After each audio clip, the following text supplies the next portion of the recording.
বিশ্বব্যাপী একই দিনে ঈদ এবং সিয়াম পালন করা বৈধ আছে কি না। কারণ এই 2 দিন পরে দেখবেন বাংলাদেশে 3টা দল আছে। এক দল বলছে যে পৃথিবীর যে কোনো স্থানে চাঁদ দেখা গেলে আমরা সিয়াম শুরু করে দিলাম, তাতে সৌদি আরবে চাঁদ উঠুক আর বাংলাদেশে উঠুক আর না উঠুক। আর আরেক দল আছে যে না, সৌদি আরবের সাথে রোজা ধরবো, সৌদি আরবের সাথে রোজা ছাড়বো, এটাও সঠিক না। আর আরেক দল আছে যেটা সঠিক, সেটা হচ্ছে রাসূল সাল্লাল্লাহু আলাইহি ওয়াসাল্লামের আদেশ যে সুমু লিরুয়াতিহি ওয়া আফতিরু লিরুয়াতিহি, তোমরা চাঁদ দেখে রোজা রাখো, তোমরা চাঁদ দেখে রোজা ছাড়ো। তো এই ভাইরাসটা এই চাঁদপুর ডিস্ট্রিক্টে সব থেকে বেশি। এটাই তো চাঁদপুর ডিস্ট্রিক্ট, তাই না? এই চাঁদপুর ডিস্ট্রিক্টে সব থেকে বেশি। আমাদের উত্তরবঙ্গে মাশাআল্লাহ এই ভাইরাসটা নেই।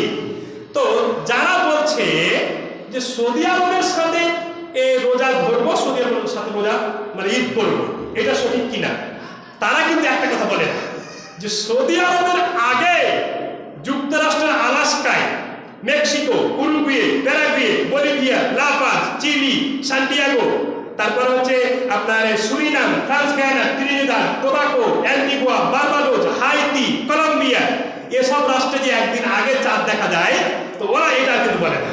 ওরা কি বলছে জানেন? সৌদি আরবের চাঁদ দেখাতে রোজা ধরবে, আবার সৌদি আরবের চাঁদ দেখাতে ঈদ করবে। কিন্তু আর একটা কথা বলে না, সৌদি আরবে যেভাবে নামাজ পড়া হয় তুমি তো সেভাবে নামাজ পড়ো না।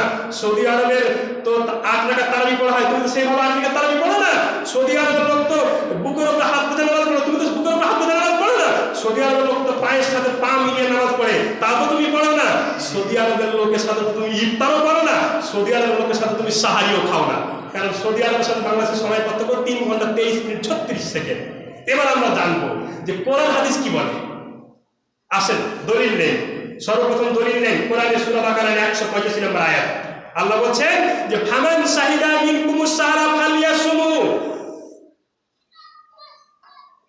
তারা ফামান শাহিদা মিনকুমুস সাহরা মানে যারা এই মাস পাবে তারা যেন সিয়াম পালন করে।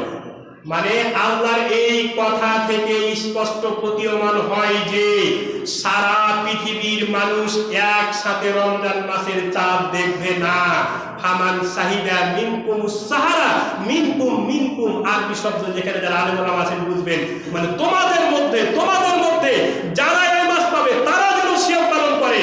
মানে সবাই, আল্লাহর কথা থেকে বোঝা যাচ্ছে সবাই একসাথে এই রমজান মাস পাবে না। এটা তো কোরআন থেকে দলিল দিলাম। এবার হাদিস থেকে আসে, সহিহুল বুখারী 1957 নম্বর হাদিস। আল্লাহর নবী সাল্লাল্লাহু আলাইহি ওয়াসাল্লাম কি বলছেন যে সুমু লিরুয়াতিহি ওয়া আফতিরু লিরুয়াতিহি, তোমরা চাঁদ দেখে রোজা রাখো আর চাঁদ দেখে রোজা ছাড়ো। যদি কোনো কারণে তোমরা মনে করো যে শাবান মাসের 29 তারিখের পর চাঁদ দেখা গেল না, তোমরা শাবান মাসকে 30 পূরণ করে নাও, তারপর রোজা ধরো। এত স্পষ্ট কথা, কোনো ঝামেলা নাই। তারপরও বেদাতপন্থীরা আল্লাহ ওদেরকে পথভ্রষ্ট করে দিলেন। এবার আরেকটা কথা বলি, যারা বলে যে সৌদি আরবের চাঁদ দেখা সারা বিশ্বকে মেনে নিতে হবে, আচ্ছা 5 মিনিটের জন্য আপনারা মেনে নেন, 5 মিনিটের জন্য মেনে নেন। ওদের কাছে আমার প্রশ্ন, এক নম্বর প্রশ্ন করবেন যে ভাই সৌদি আরবে যেই সময়ে চাঁদ উঠবে ওই সময়ে পৃথিবীর পূর্ব দিকে রাষ্ট্র Japan, Indonesia, Malaysia, New Zealand, Australia, Fiji, Tuvalu, Laos, Vietnam, Cambodia, Myanmar, এ সকল দেশের কোন দেশে জাপানের টোকিওতে সূর্য উঠে গিয়েছে। সৌদি আরবে যেই সময়ে চাঁদ উদিত হবে জাপানের টোকিওতে সূর্য উঠে গিয়েছে। তো জাপানে যে সকল মুসলিমরা আছে তাহলে তারা কি জন্মগ্রহণের ব্যাপারে দায়ী হয়ে গেল যে তাদের একটা সিয়ারি ছুটে গেল? ইসলাম কি এত কঠিন? বুঝছেন না বোধহয়? তো যারা বলছে সৌদি আরবের চাঁদ দেখা, বিশেষ করে চাঁদপুর জেলার এই মুন্সিরহাট সহ এই কামতাই এই এলাকার মানুষেরা একটু বেশি করে, এজন্য আমি ওদের অনেককে বুঝিয়েছি, অনেকেই ভুল পথ থেকে সরে এসেছে। তো আমি ওদেরকে বলি যে আপনারা যে বলছেন যে সৌদি আরবের চাঁদ দেখা সারা বিশ্বকে মেনে নিতে হবে, তা আপনি আমাকে এই প্রশ্নের উত্তর দিয়ে যান যে সৌদি আরবে যেই সময়ে চাঁদ উদিত হচ্ছে সেই সময়ে জাপানের টোকিওতে সূর্য উঠে গিয়েছে, তো ওরা সাহারি খাবে কখন? মাথা চুলকাতে চলে যাচ্ছে। আমি বলছি কি ভাই, কেমন খেলোয়াড়, প্রথম বলে উইকেট পড়ে গেল? আরে প্রথম বলে যদি উইকেট পড়ে যায় আবার কেমন খেলোয়াড়, খেলোয়াড় নাকি?